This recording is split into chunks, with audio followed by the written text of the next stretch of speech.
Hello world, David Fry here. Sorry about last night's conversation which ended abruptly. It is very hard to get everything done in 15 minutes. Anyways, I would just like to prove the hypocrisy and incompetence in the federal government's decision to deny me my free release. They have stated that not only do I pose a flight risk, that I am also considered a danger to society. But it is not. But does not bail supposed to levy out the risk of fleeing, bail that the Constitution grants that they have denied me of? Whatever happened to being innocent until proven guilty? They consider me a flight risk based on my prior marijuana convictions. The prosecutor said that I have complete disregard for the law, yet the ones with no regard for the law is the federal government themselves. Am I not granted my own right to religion, my own right to life, liberty, and the pursuit of happiness? Do I not have the right to treat my own problems of stress, anxiety, and depression with my own herbal remedies? They prefer that I use FDA-approved prescription drugs, which time and time again have been proven to be harmful. The vast majority of serial killers and mass murderers have been taking these FDA-approved drugs. Most of these prescription drugs even state in their commercials and warning labels of an increased chance of suicide, but leave out the increased chance of a murder rampage killing spree. They also considered me a flight risk because of my previous attempted suicide in a county jail in Ohio. I was stopped by a police officer in a county park and he had found marijuana in my possession. And being as honest as I am, I had informed the police officer that I threw the marijuana pipe over in the grass before he had approached me, and that I did not want a child to find the pipe. But then he insisted that I would be charged with tampering with evidence which carries a felony. They take me to the county jail and book me in. I spent 3 days roughly when I decided to attempt suicide by hanging with a bed sheet. They dropped the felony charge later. The federal government believes that anyone with what they consider to be mental problems poses a flight risk because to them suicide is considered fleeing. I was 18 at the time of the event, almost a decade ago, now that I'm 27. They consider me a danger to society because of the way they portrayed me as a militant druggie. If anyone has seen my Facebook page profile picture, that is me. That is the real me. I have shot a firearm a total of maybe 30 times in my entire 27 years. I came to the refuge armed with my smartphone, laptop, and USB flash drive. It did not bring my own firearm. They are using my declaration of war against the federal government to label me a threat to society. That comment was made to be satire. It was supposed to be a bit humorous, but it didn't come out as nicely, maybe due to the fact that I had a loaded chambered pistol with the safety off pointed at my own head. I seriously doubt any of the FBI agents had puckered their ass to that comment with their bullet-proof vests and standing behind their armored vehicles. The prosecutor is simply using any means necessary to keep me behind bars. And again, as I made that comment, the gun was pointed at my own head. I was legitimately worried about all the big public statements, but Mark, the FBI negotiator, assured me that those comments are mostly myths and that I would be separated from the high-threat inmates. So as of now, I have not been sexually molested. The only thing that is raising me is the cheap toilet paper. My anus has never been so raw.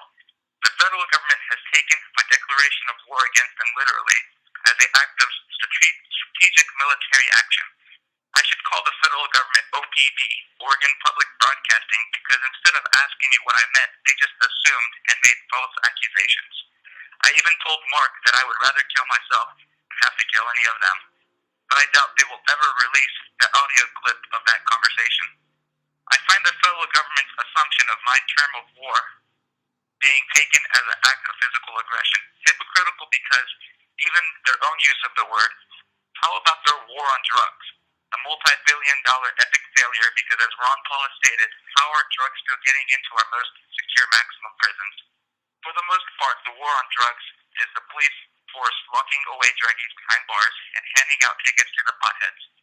I find this to also be hypocritical because it is still the legal prescription drugs that cause more deaths than the illegal ones. The war on drugs is also hypocritical because they classify marijuana as a Schedule I drug, which states it has no medical value. But recently, the federal government obtained patents to marijuana having medical value. Even cancer.gov, the federal government's own webpage, lists multiple medical values of marijuana. The war on drugs has also proven the incompetence of the federal government.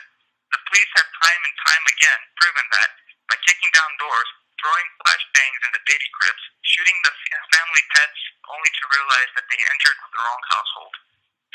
This has happened on numerous occasions, some even taking the lives of innocent Americans. But they still insist that the 130-pound pot smoker is a danger to society. How about the government's declaration of war on coal? It isn't like our government is drone striking our coal plants. And war on coal also poses a threat to our society. Obama said that it will significantly increase the cost of electricity. And is it not poverty that the mother of all crime? Obviously, the term does not necessarily mean a military confrontation, but rather simply a dispute between two parties. So my declaration of war against the federal government still stands. I, David Fry, will continue to wage war against the federal government for their blatant overstep of authority and their constant violations against the Constitution. Another reason I believe the federal government to be hypocritical and incompetent is because by posing me as the danger to society, they ignore one of the main reasons why I came here to the protest to begin with. I care dearly for my community, country, and planet. Have I not been the one who has been warning the people about Fukushima? Like the faithful watchman, I have been warning the American people of a silent danger. Just like the federal government is supposed to do, protect and serve, I tried my best to do just that.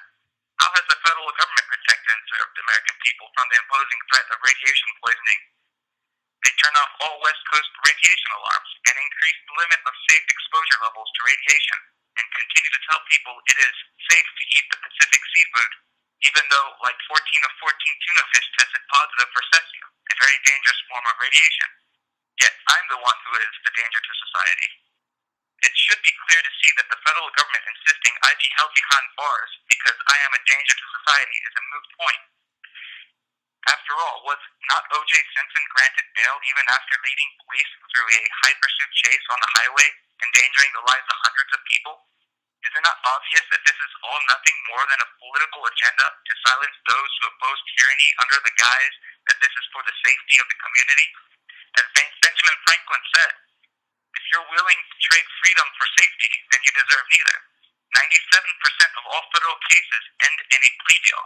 They use unconstitutional laws to bully those who oppose them into submission. They have denied my right to bail.